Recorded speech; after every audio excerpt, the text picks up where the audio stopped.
So at the start of last school year, I was at a junior high school, and we were doing some classroom visits.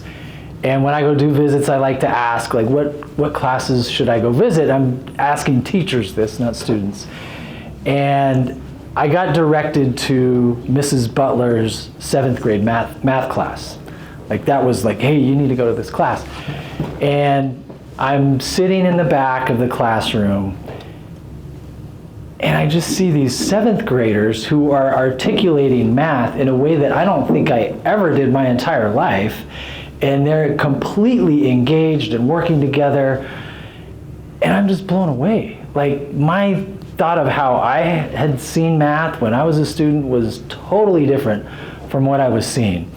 And when I came back from that visit, I went straight to Trish, and I was like, okay, tell me about what's going on. And that's really our presentation, is this is what is going on in Davis School District with Building Thinking Classrooms. And so we entitled our session Building a Thinking District. And we'll get more into detail on that. But we're going to put you through the experience of yourself. And I'll turn it over to Trish for that. And you got this one too. And I don't know where you're going to put it. I'll just kind of make something up. Oh, it's kind of weird. There? There you go. Does that work? Okay, before we switch the slide really quick, we are going to do a raffle at the end. So if you want to open that QR code and just put your contact information in, that way we can send resources to you, and we'll give you our contact information at the end as well. But that puts you in a raffle for some of the kind of things that will help you to put this into place if you like what you see. And we'll put it back up again. So I'm going to move on.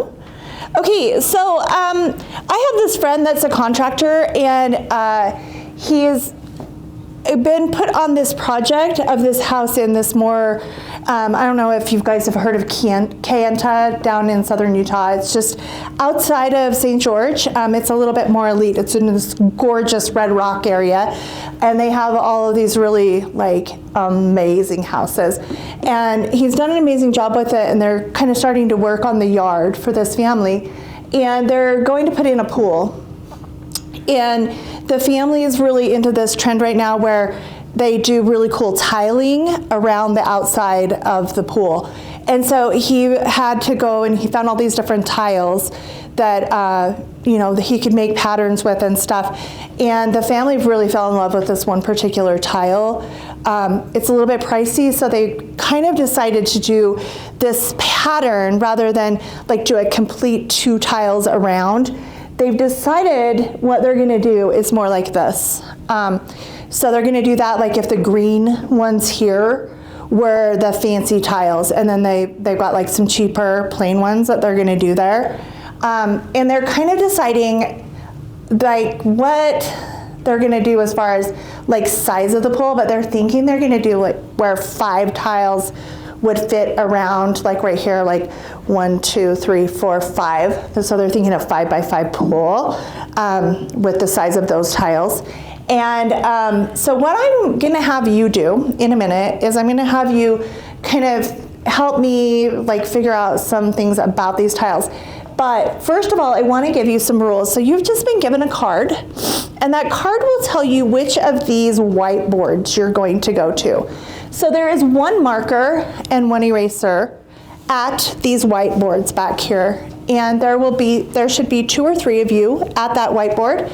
And I want you to work together and really share your thinking as you do what I ask you to do with these tiles. One person will have the whiteboard, the marker, and I would really like for you to be recording what other people are saying and thinking. So if you've got like a really good idea, you might want to hand the marker to someone else so they can record your idea. Because I want you recording other people's thoughts. So with this, what I want you to decide is how many tiles, if we do go with the 5 by 5, how many of the green tiles are we going to need?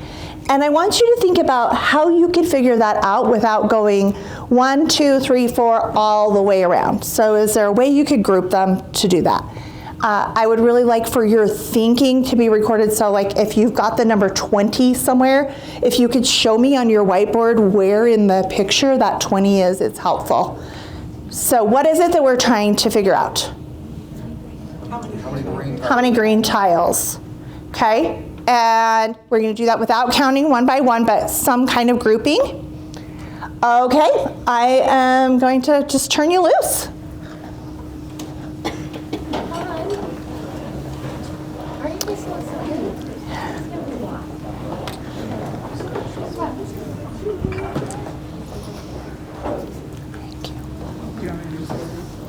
I'll do that after this. Oh, hey, how are you? So a lot of you might not know each other, so if you just kind of introduce yourselves as you get to the board and then get going.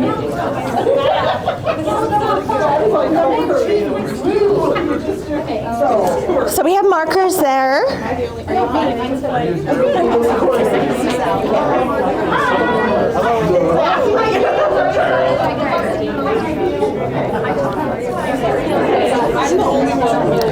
Okay, would you go over here with 13? Thank you. Sorry about that. Oh. What's up, America? 13. Actually, I'm sorry. Oh, Then just we need to go kidding. with 10. I'm kidding. Sorry. Which one am I going to? If you'll go with 10, and I won't move you again, even if someone else joins. I'm joining you guys. So we could do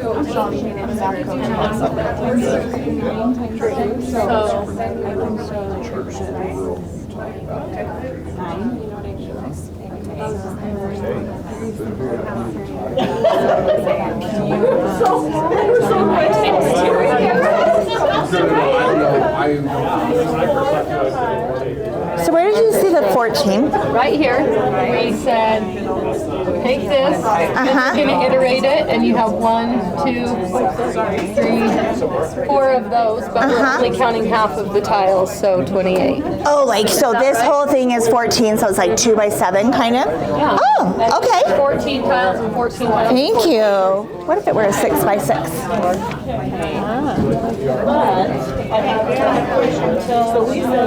thought we were all supposed to say how we chose it. Something that I thought of, if we know how wide we want like this and this, we can just calculate the total. Oh no, we're not.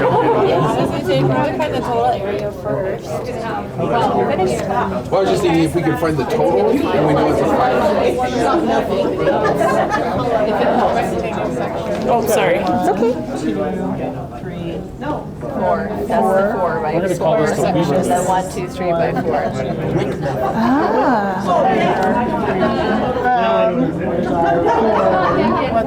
So, okay, so these are the 4 squares and then 4 rectangles? Cool.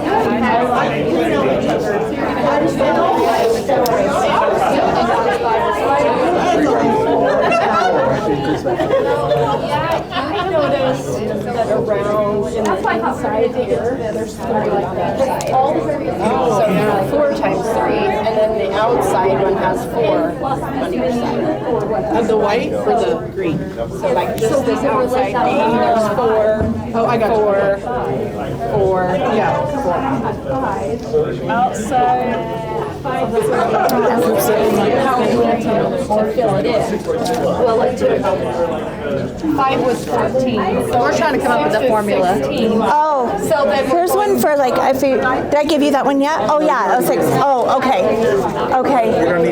Sorry, you're thinking, oh, you're gonna move on to that. Okay, we're gonna move we on. don't have to. I mean, No, you're good. Go for it. Go for it. Okay. Okay. So I am going to ask that everybody come over to this board right here for just a minute. And I want you to look just right up here. And if you can get where you can see this board, I want you to, somebody tell me where they think the 9 is. The 9, one of the 9s. Any ideas? top 2 rows. The top 2 rows, so 1, 2, 3, 4, 5, 6, 7, 8, 9. Okay, is that where most of you are seeing those 9s? How do you see 2 9s? Top and bottom. Top and bottom, okay. And then what about the 5s? They're in between. Right here, 1, 2, 3, 4, 5, and there are 2 of them. Okay. And then how about over here? So somebody that's not on this board, if everyone can get where they can see, where do you think, and you can see they've drawn some things here. So what about these 4 rectangles? Where do you see 4 rectangles? Or 4 squares? Four rectangles down the sides of the internal square. Like right here? Yeah, there you go. There's 1, Rectangle, yep, and then each. 2, Yeah, 3, 4. and then Okay. the corners themselves make a square. Okay, and there are 4 corners that are the squares. So on this, 4 rectangles times 5, those 5 are right here, and there are 1, 2, 3, 4 of those. And then 4 squares times 2, there's 2 in each of these squares. Is that what you're saying?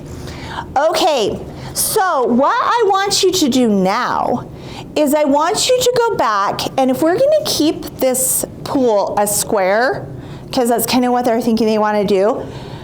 Now, what if it were different sizes, like a 6 or a 12? And I want you to tell me how I could count these if any size. So let's say like X long on the side. So right now it's 5, but what if it were 8 or 12? I want you to come up with some kind of expression or equation or something that would tell me, regardless of how long this is, like if this was n long by n long, how many tiles would be around the pool? And you can use what you've kind of seen on other boards to do that, and use what you have been doing. You might want to start with a 6 by 6 using one of the other methods and then go to an n by n. But go back to your same boards when you're ready. Oh, wait a second. I do have one other one that I do want to show. So, I'm so sorry. I do want to show this one. I didn't see this one, and I've been kind of looking for this one. I was looking for this one and that one, and then this is another way that I see people look at it sometimes.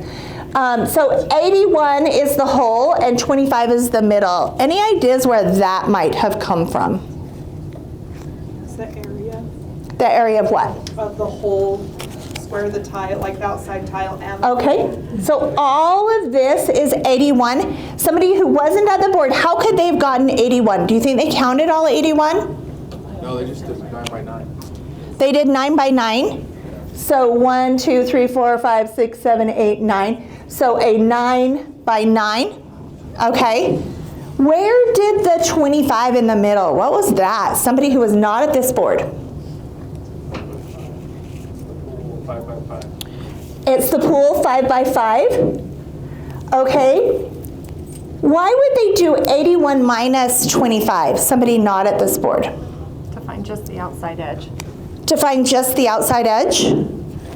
And that would give us this edge here. Is that what you mean? Like, or Just, that's taking away everything around the outside, right? oh, okay, so that's taking this and cutting this out of it. So it just gives us this part. Where did this divide by 2 come from? So we took the whole square and we said, but we're not going to include the pool. Why divide by 2? Half the tiles are green. Okay, I'm hearing a lot of only half the tiles are green. Okay, so using things you've seen on these boards and whatever, I want you to go back and try to figure out, what if it was an n by n? Because they haven't really decided how big they want this pool. They've got a huge yard, and they're like, how much should we use for the pool? Do we want a basketball court? That kind of thing. So go back to your boards. Yeah, there you go.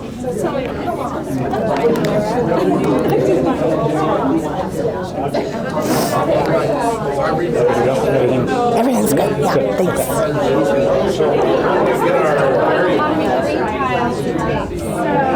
Or how big? Well, so that's our then 5 multiplied by 2 or equals you can 14, right? Can you tell me where this came from? That's the end right here, plus 4, because it's 2 on each side. So it'll always be 4 longer on the, and is that going to be this edge always? Yes. Okay. And then this is, Subtracting this. okay. Okay. What if I change to a rectangle?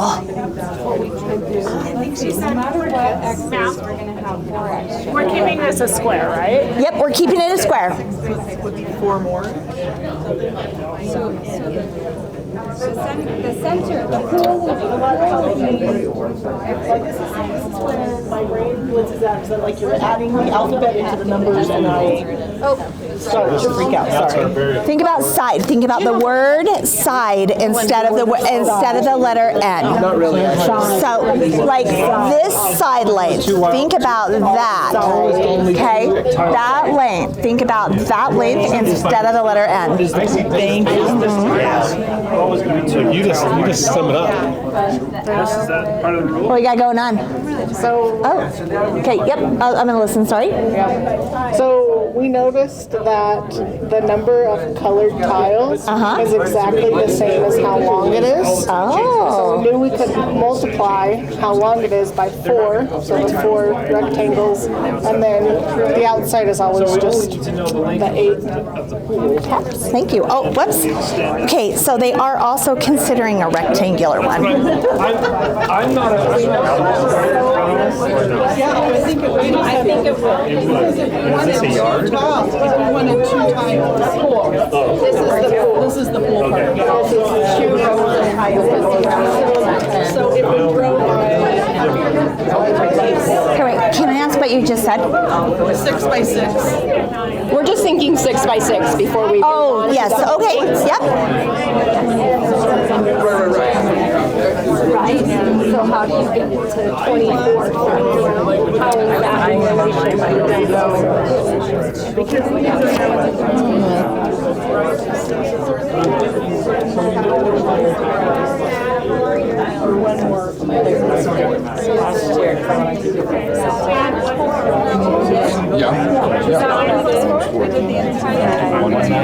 Yeah, so we did like 6, right? Sorry, you're good. It's like 6 plus 4. You guys checking your ideas? Yeah. Okay.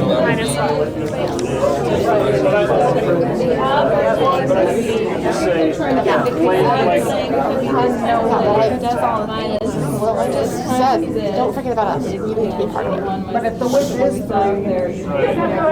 So let me ask you this. I mean, does that mean if the proportion is like 3/4 of If they change the size of the pool, will it still work? So tell me now what size of the pool. That's what, so the difference between this and this is always 4 more. This is why some people just swim in cattle tanks. So the outer length and the inner length is always going to be 4 more. Why? Because there's 2 tiles on the outside. So there's going to be 2 here and 2 here, and then there's going to be 2 there and 2. So no matter what the pool size is, the outer length's always going to be 4 more than that. So can I sum that up? So if I had an 8 here, then this is going to be 8. So it'd be 8 right here, 9, 10, 11, 12. But if I had 40 right here, then I'm going to have 40, 41, 42, 43, 44. Does that make sense? Okay, so how do you Is that I don't write equations. I just solve problems. okay? I am going to bring everybody. If you can hear me, touch your nose. If you can hear me, touch your ears. If you can hear me, zip your mouth. No, just kidding. Okay, come over here. I want to look at this board again for just a minute. So I want everybody to get where they can see this board. And they have given this right here. Any ideas where the 4x, and can you tell me, who was at this board? Alicia was at. Okay, so the three of you, so I don't want you to answer the other questions, but what did X mean? Where did you get the letter X? X was our side length. Okay, so X is gonna be how big the sides of the pool are? Okay, so where might the 4 times how long the side of the pool is have come from? There's 4 sides? What does that have to do with my tiles?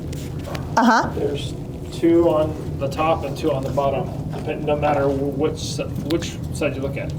Okay. So the green tiles extend 2 tiles past, above and below. So 2 and 2 is 4. Okay. Just- So that 2 and 2 is 4, okay.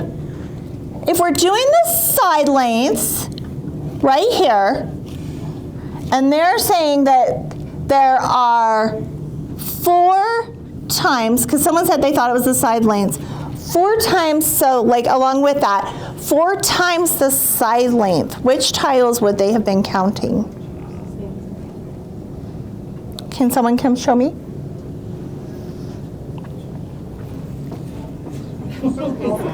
Yeah. Okay. So if they just do 4 times the side length, it would just be like these ones. So they might be counting, like with this one, it was 1, 2, 3, 4, 5. 1, 2, 3, 4, 5. And there were 1, 2, 3, 4 of those. Do you see that in their rectangle and square up here? Yes. Who sees it in the rectangle and square? Okay. Can you explain how you see it? Is that okay? I mean, I haven't felt this since I was in math in high school. Well, I can just see, so, I don't know, there's these squares everywhere, but. So, the Can I same get a number of your length is the number of colored tiles you're going to have, like, directly north of that, or wherever, where you're circling. And so if you know this length, then you know, because you're alternating, you know how many colored tiles are going to be there on that side of the thing. And some people see it even like as a squished in. So now like you have that many, that side length, times 1, 2, 3, 4, which is this rectangle here. Yeah?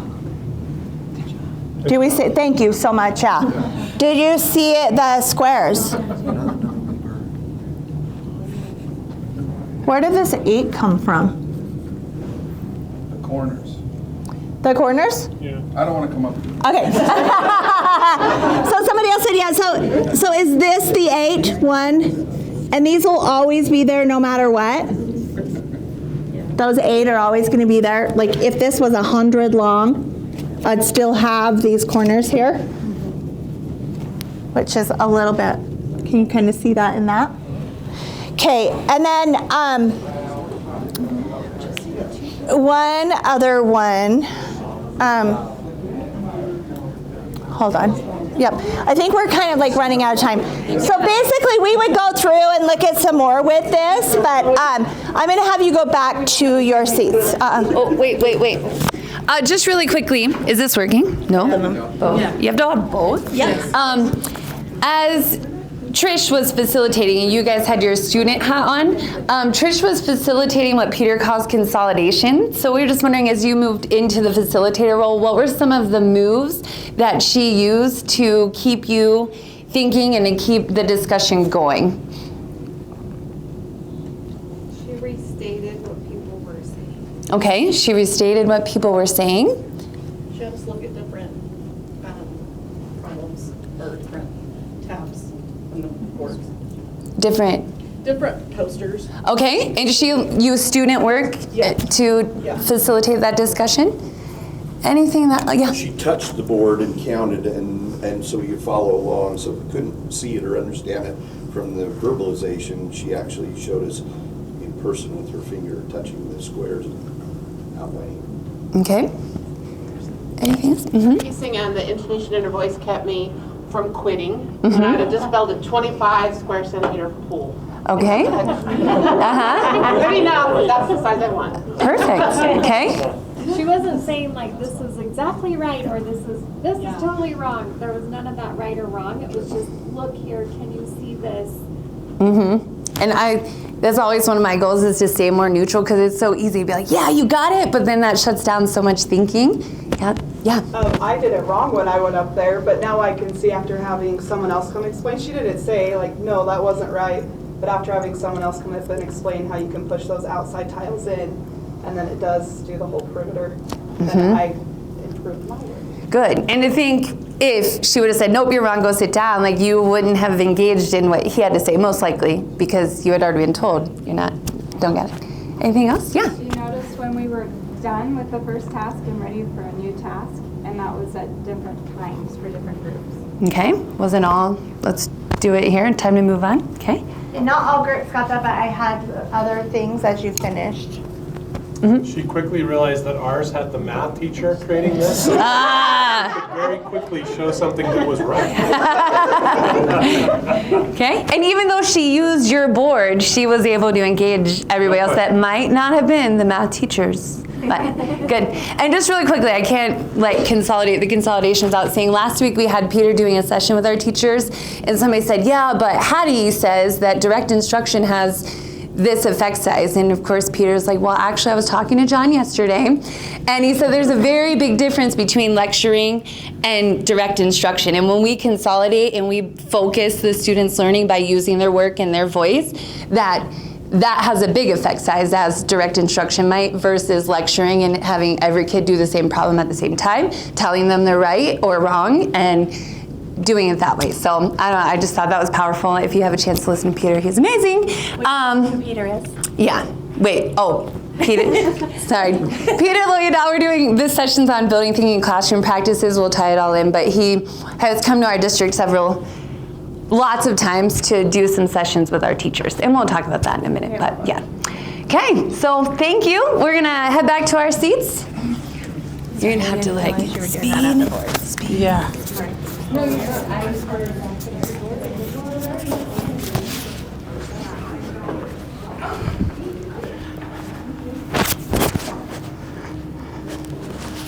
What time are we done?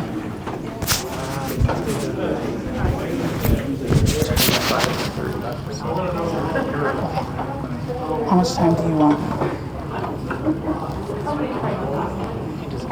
Well, we can shorten mine too.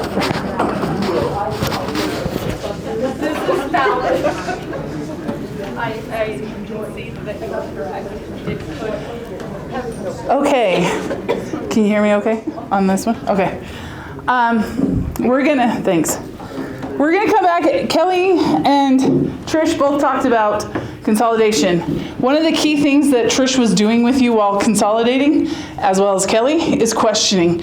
So questions are super important in how we interact with students and what messages we send through our questioning. So we're going to talk about 3 different types of questions. This is all from Peter Liljedahl's book, Building Thinking Classrooms. He mentions these 3 types: proximity questions, stop thinking questions, keep thinking questions. Proximity questions are those questions that students ask you as you're walking by, right? Stop thinking questions are questions like, well, does anybody have an idea of what a stop thinking question would be that a student would ask you? Is this right? There it is. That's probably the most common stop thinking question, right? Is this right? And then a keep thinking question. Am I on track? Am I on track? Something that, doesn't end that thinking. Okay, so what I have here are 3 examples of questions. I want you to decide which category these 3 questions would fit into and why you say that.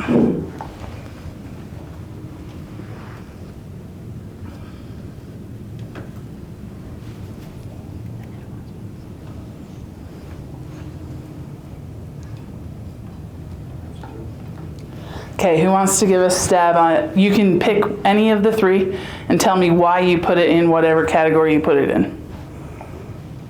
Thank you. I think, do we have to learn this is keep thinking. Okay. Because I think that you've got to, you go off of that, and start giving them examples and what do you think, and ask them questions back.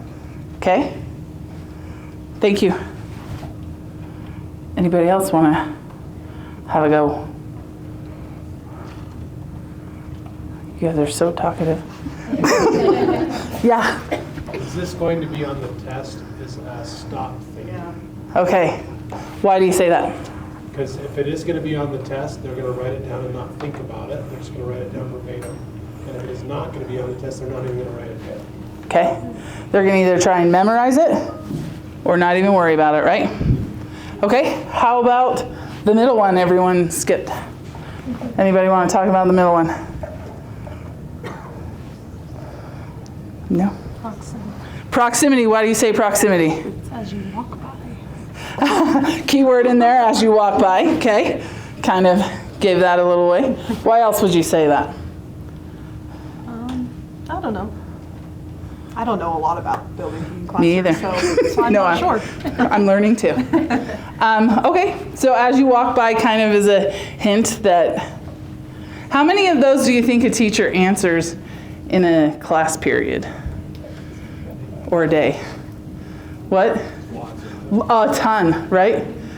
We often, as teachers, get distracted by those proximity questions that we could maybe address the whole class with. Okay, what you were just given was an envelope, and there are a bunch of questions in there. I'm only going to give you like 2 minutes to sort through those, doing the same thing that we just did. Put them into the different categories and why you put them in there. And if you didn't get an envelope, just spin around. Like Oh, yeah. I tried to make it so they were.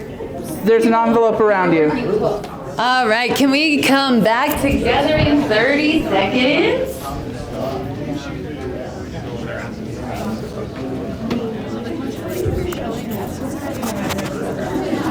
And that's been about, and 10 seconds.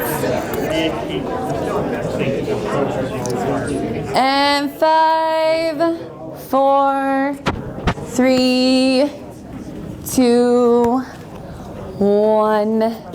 All right. As I was talking about, there's a lot of different groups of questions, and as I saw some confuzzled looks on some people's faces, because they overlap, they bleed in. Sometimes, a lot of times, proximity questions are the same as stop thinking questions because they're stopping the students from thinking. They're wanting you to give them the answers because they don't want to think. So we have ran teachers through cohorts of building thinking classrooms, and after we do a session on the types of questions, we have teachers reflect and have them pay attention to the types of questions they're answering. And overwhelmingly, every reflection says, wow, I had no idea I was answering that many stop thinking or proximity questions in a day. And when they pay attention to that, they say, I really tried to stop. I stopped answering those questions. And what do you think happens when teachers recognize that that's a proximity question, or they recognize that that's a stop thinking question, and they say, I'm not going to answer that? What do you think happens in their classroom? It's quiet. It gets quiet?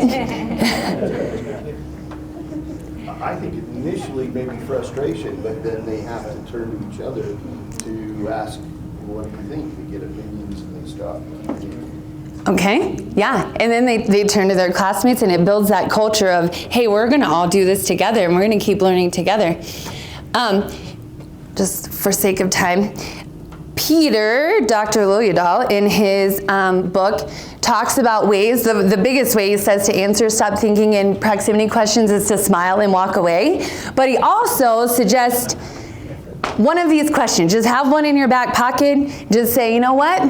Isn't that interesting? Or the one, I don't know, I always pick, are you sure? Or is that always true as a really good one? But it turns it into, you do the thinking, you keep thinking, you talk to your classmates about, is that always true? And it continues that culture in your classroom of the students doing the thinking and not the teacher. Well, the teacher can think, but not being the holder of the knowledge. So So anyways, I'd encourage you to just take one of these, have it in your back pocket.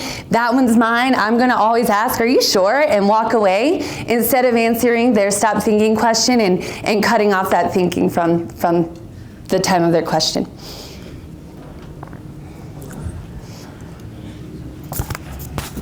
Okay, so our journey through this Building a Thinking District, it really started with us learning about this book, Building Thinking Classrooms, and it's actually in a mathematics classroom, but this book is super relevant to any content, and the practices are great in any content. One of the things that we started with just asking Peter if he would come and talk to all of our teachers, all of our math teachers during, so we have every Wednesday, we have a late start. And that particular year, we had them come and meet on Zoom with the content area. So during one of our math meetings, we had him come. And then we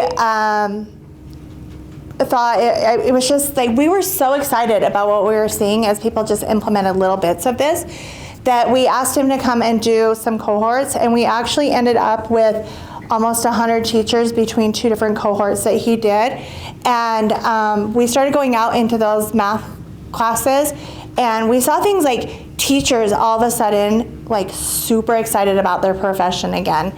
Kids running to math class because either they wanted to find out who they were randomly grouped with, because he talks about those, how we gave you the cards, he talks about it being groups of 3 and being visibly random. Like, it was clear that we didn't decide who was in what group. We just saw so many cool results that then we said, okay, administrators need to know about this. So we brought him to speak to any administrator or coach that wanted to come. And we've done more math wins, and as this has been going on, our elementary teachers are saying, well, I use this, I've started using this in ELA, or I love this for science, or, you know, what would this look like in this content? And then we also have other content area teachers, like social studies teachers, coming to the math teachers saying, what are you doing? Can I see what you're doing? So now we've got him coming in, and he's doing this right now. He's in the middle of a cross content with us. So he's talking about how to use this in any content area, but we're seeing it just awesome things across our district as a result of just kind of spreading it out. And it's been a little bit of a grassroots thing, but it's super exciting to watch the kids, like Jared said, just fully engage.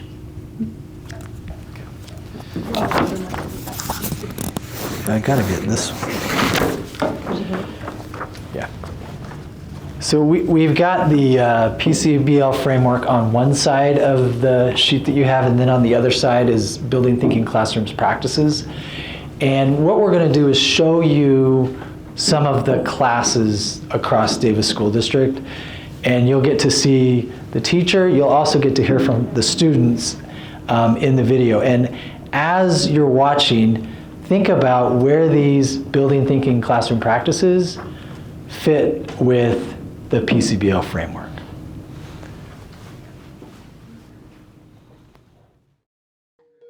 All right, good morning, everyone. Go find the matching shape.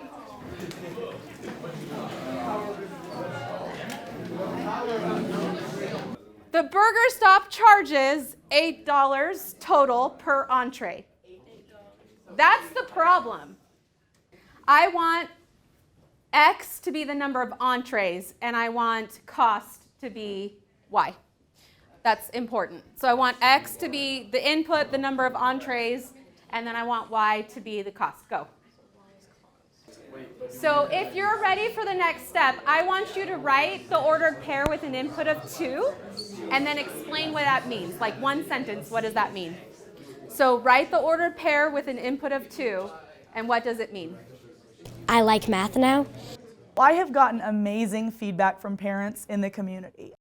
I didn't really like math at first, but then I tried this type of math and I really like it.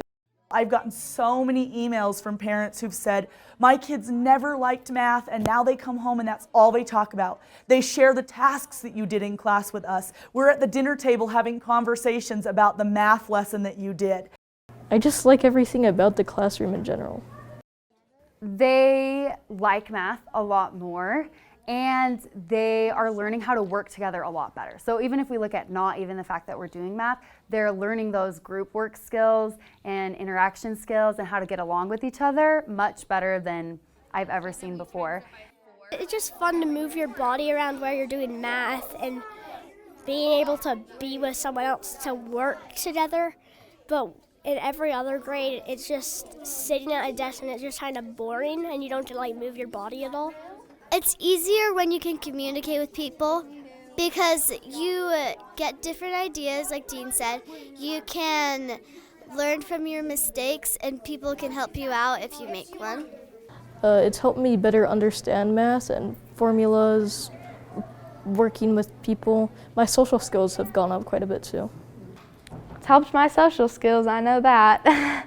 I didn't used to be very good at talking to people. I was always super shy and just kind of sat in the corner of the room, you know, did my thing. But now, like, I can talk to people, like, if I need help with something, not even in math specifically, like, I can go ask for help because I'm not scared to talk to people anymore because I've had practice with that through math and through her randomized seating. I don't have any students that feel like they can't do math. Because they're in a group with peers and it's changing every day and it's always different, they're able to take on all the roles that typically they just label themselves with, either the leader or the struggler or whatever. But because they're in a different group every single day and they're able to be successful with each of those groups, they're starting to become more confident in their abilities. It's not something that you should be doing at your desk, just being like alone doing it. I think that it's better to do it with more people because if you get it wrong, you might not know. But if more people come and help you, they might have different opinions and you can learn more from working together. If people in your team don't even understand, then you can help explain it to them and help them understand. And if you don't understand, then they can do the same for you. And then Miss Burt walks around the room to make sure that you know what you're doing, and then she'll give you like some help if you don't. I feel like I can like mess up or ask questions. We're creating kids for something different than what we were creating kids for when I was in school. When I was in school, it was awesome if you just knew the procedure and I could do the steps and I could get the answer. But the other day, my colleague and I were having a conversation and we were like, you know what though? We have computers now. And computers are everywhere and easily accessible. We don't need somebody who can do procedures anymore. It really makes your brain like work more because she's asking you, so why would you do this? Why would you do that? And then it makes you be like, why would I? And then you would like start using your brain more, and so then you can understand it better. And so like it's good making mistakes in math now because it helps you understand it more than you would if you didn't. If I can't explain what I'm doing and why I'm doing it, then I don't really understand the concept. And so when I am asked these questions, like I think about it and then I really do like double back and I'm like, do I know what I'm talking about? Do I know what I just learned? You know, do I know what I was just taught? We need people who can think through how to find ways to get those procedural things done on our computers. And every time I've addressed parents who've been concerned about that and I've explained to them, we're trying to create thinkers because that's what our world needs and that's what our world is going to want in the career force. Every single one of them have said, you know what? You're right. And it has totally changed their perception on moving away from a procedural to a thinking classroom. I really like her attitude towards math and how she makes us think too. Let us work in groups, we get to talk to people, we can ask questions. You know, it's like not as afraid to make mistakes because you know you're gonna get help fixing them and it's not going to affect your grade. I just hope it's like this now because I feel like I'm understanding math more than I did before and it's helping me a lot on my tests. Like I've gotten all A's on my tests from now on and I just like feel very comfortable with it.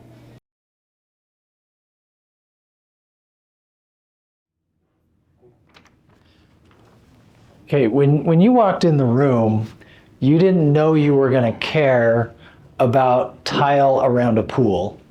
And after 15 minutes, you started caring about the tile that went around the pool. And that's the magic that these type of thinking activities have is you can be with random people that you didn't know and have a conversation and work on a problem that matters to you. when it didn't when you walked in the room. So you got to hear testimonials from students and teachers, and you experienced it yourself. What we'd like you to do now is, on the little sticky notes that we gave you, write down some things from the video, from your experience today, and then we're gonna put them up on the side over here with the PCBL framework. So those practices are culture of learning, learner agency, demonstrated competency and assessment, the customized supports, and social emotional learning. So as you're jotting some things down, we will place them up on the poster boards on the side. So just any of the practices that you either saw in the video or as you experienced when you were solving the problem yourself.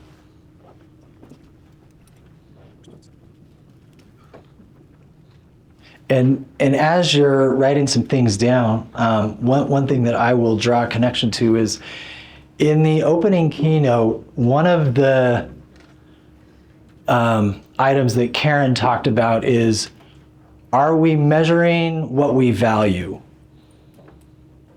What are we measuring memorization? Because that's what we do a lot of times with assessments. Or are we measuring communication, critical thinking, problem solving? And it's just fantastic. Like when I go in these math classes, they're doing building thinking classrooms, I just see personalized competency-based learning all over the place. And so that's the last piece that we want to do with you here, is have you draw your own connections to that. So if you have like one experience that you saw in the video or that you had while you were doing the boards on each sticky note, and then put them up on the board. Yep. And then when you're ready, go ahead and stand up and walk around again. This is an interactive session. We're going to make you move. And then I think we've got about 5 minutes. So if we could do this in the next 2 or 3 minutes, and then we'll do a quick little wrap up at the end.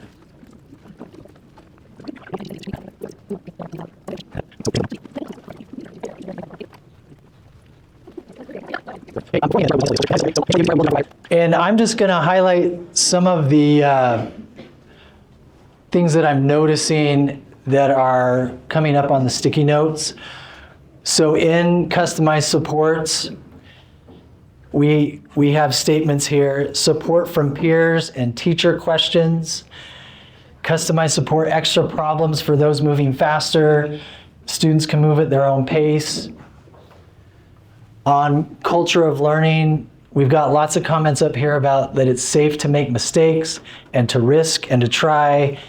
And then somebody quoted from the video where it says, before I didn't like math and now I do. I mean, imagine if the students in your school or district, if they said, my favorite class is math. Like, you would be so happy to hear that. On learner agency, students got to choose how they solve the problem. And then on social emotional learning, lots of things here. Students gave confidence, students developed social skills. Like, that was a really neat thing when we recorded, as how many students commented about they get to talk to their peers, and that has given them a lot of confidence to not only communicate, but also advocate for themselves. And then one more here on demonstrated competency, scaffolded learning. And then one of the great things for the instructor is, as we try to make our learning visible, it's so visible for the teacher to just walk around and talk to the students, because it's right there. And whether you're looking at it on the board, you can hear it in the discourse that the students are having as well. So thank you for making your learning visible for us and participating. Yellow part. Oh, yes. Now on the bottom here, on your Utah's PCBL framework side, there is my main takeaway from today and my commitment to action. One thing that we know with professional learning is that if you write something down as your takeaway and you make a commitment, you are so much more likely to implement that. So we are encouraging you, and we know that you don't always want to write down your takeaway or your commitment, but if you will do that, you will be so much more likely to take something from this session and implement it in what you're doing.